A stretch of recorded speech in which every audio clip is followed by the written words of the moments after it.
எது நடந்தாலும் அல்லாஹ்வுடைய நாட்டம் இல்லாமல் நடக்காது. இன்னா லில்லாஹி வ இன்னா இலைஹி ராஜிஊன். எது நடந்தாலும் ஒரு வார்த்தை சொல்லிருங்க, யா அல்லாஹ், நானே உனக்கு சொந்தம், உன் பால் திருப்ப வர இருக்கிறேன். என்ன அர்த்தம் அதுக்கு? யா அல்லாஹ், எனக்கே எக்ஸ்பயர் டேட் இருந்தா என் வீட்டுக்கு எக்ஸ்பயர் டேட் இருக்காதா? யா அல்லாஹ், எனக்கே எக்ஸ்பயர் டேட் இருந்தா என்னுடைய போனுக்கு எக்ஸ்பயர் டேட் இருக்காதா? அல்லாஹ்வுடைய நல்லடியார்களே, இந்த மாதிரி அடிக்கடி சிந்திக்க பாருங்க. நான் பெயருவேன் இந்த உலகத்தை விட்டு, நான் இந்த உலகத்தை விட்டு போற நாள் நெருங்குது. இப்படி நினைத்தால் உங்களை விட்டு எந்த சொத்து போனாலும் அது பாரமா இருக்காது. உளவியலாளர்கள் சொல்றாங்க, நிஜமாக கவலை என்பது மன பிரம்ம.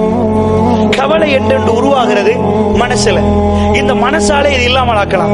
உதாரணத்துக்கு சொல்றேன் கேளுங்க. நான் இதுக்கு முன்னாடி ஐபிஎம்லயும் சொன்னேன். ஒரு கவுன்சிலிங், ஒரு மோதிரம் காணல, ரிங் காணலன்னு ஒரு ஆள் வந்தா அவங்களுக்கு எப்படி நாங்க கவுன்சிலிங் பண்ணுவோம் தெரியுமா? ரிங் எடுத்து காணலையா அழுந்துட்டு வர்றாங்க, அவங்களுக்கு சொல்லுவோம், அப்படியா கொஞ்சம் போய் தேடி பாருங்க. பல கவுன்சிலிங் மெத்தட் இருக்கு, ஒரு மெத்தட் தான். வீட்டுல போய் தேடி பாருங்க, ரிங் இருக்குமே அல்மாரில. அவர் ஹஸ்பண்ட் சொல்லிடுவோம், அவங்க ரிங் காணல தானே, அவங்க அதே மாதிரி காப்பையும் எடுத்துருங்க, காப்பையை முள்ள ஒளிச்சு வச்சிருங்க, அவங்களை குணப்படுத்துறதுக்கு நாங்க அதை செய்யறோம்னு சொல்லுவோம். அவர் காப்பையை ஒளிச்சு வச்சிருவாரா? போற பொம்பளை என்ன ஆயிருவா? போய் தேடி தேடி தேடி பார்த்து வந்ததை விட ஒப்பாரி வச்சுட்டு வருவா.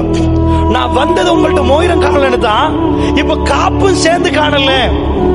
அப்புறம் அந்த கொஞ்ச நேரத்துக்கு அவருக்கு இது பண்ணி, வாங்க எல்லாரும் போய் தேடி காப்பை தேடுவோம், அந்த ஒளிச்சு வச்ச இடத்துல இருந்து காப்பை வச்சு தேடினு வைங்க. அந்த பொம்பளைக்கு கவலை மறந்துடும்.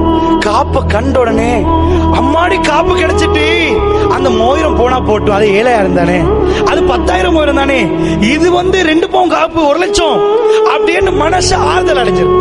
இது மனித இயல்பு. இப்ப உங்கள ஒரு ஆளுக்கு நோய் இருந்தா, இப்ப நான் சொல்றேன், இந்த நோய் உங்களுக்கு மட்டும் இருந்தா நீங்க கவலைப்படுவீங்க. புத்தளத்துல பாதி பேருக்கு நோய், இதே நோய் என்ன செய்வீங்க? அவங்களுக்குமா அடுத்த விட்டு பரவாயில்ல, நோய் பரவாயில்ல, காய்ச்சல் உங்களுக்கு பரவாயில்ல போயிருங்க, அவங்களுக்கு இருக்குது, இவங்களுக்கு இருக்குது, எனக்கு மட்டும்தான் நினைச்சா அந்த பிரச்சனை வரும். நம்பர் 1, எப்ப எனக்கு மட்டும் நினைச்சிடாதீங்க. நான் அதுதான் ஆரம்பத்துல போட்ட பேஸ்மெண்ட். பணக்காரனுக்கும் பிரச்சனை, ஏழைக்கும் பிரச்சனை, எல்லாருக்கும் பிரச்சனை. எனக்கு மட்டும் நினைச்சுங்கடா, அதுதான் நிம்மதியை கிடைக்கும். ரெண்டாவது எப்பயுமே மனப்பிரமம் தான்.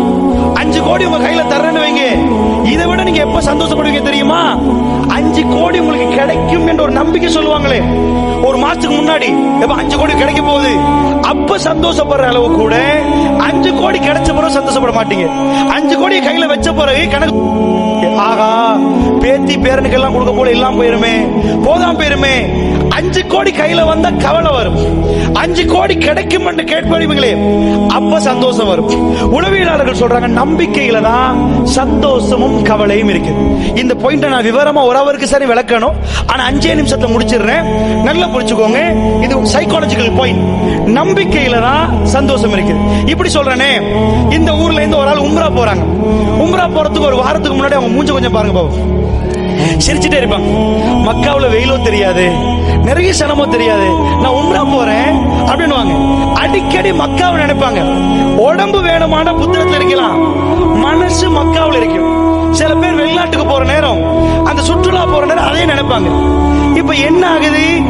அவங்க மனசு அங்க போய் இறங்கி அந்த கிரியை முடிச்ச பிறகு அது முடிஞ்சிடும். நினைச்சிட்டு இருக்கிற அளவுக்கு சந்தோஷம் கூட சில நேரம் அடைகிற நேரம் இருக்காது. என்ன போய் இறங்கின போற 5 மணித்தியாலம் பிரயாணம், மதீனாவுக்கு போனா இடுப்பே வலிக்கும். இவ்வளவு பிரயாண களைப்பா, கஷ்டமா, அந்த நினைச்ச அளவு கூட சில நேரம் இருக்காது.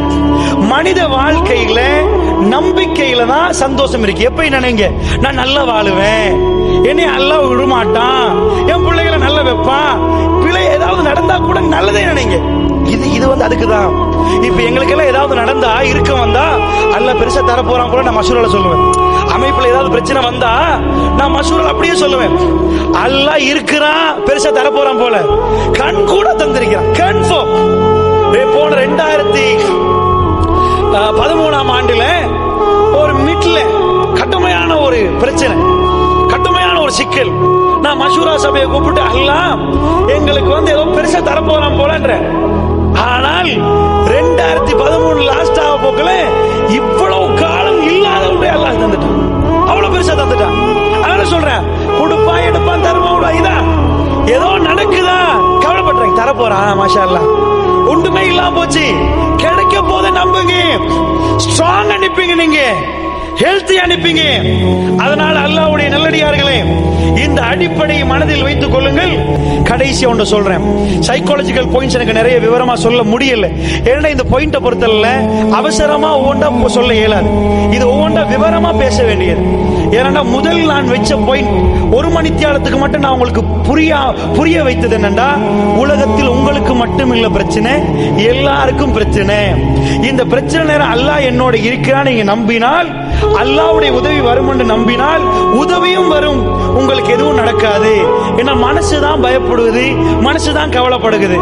அதே மனசுல நம்பிக்கை விட்டு பாருங்க, அல்லாஹ் தர போறான், நான் நல்லா வாழ போறேன், அல்லாஹ் மறுமையில இப்படி பாக்கியம் வச்சிருக்கிறான்டா, அது கவலையே இல்லாம போயிரும், சந்தோஷமாக இருக்கும்.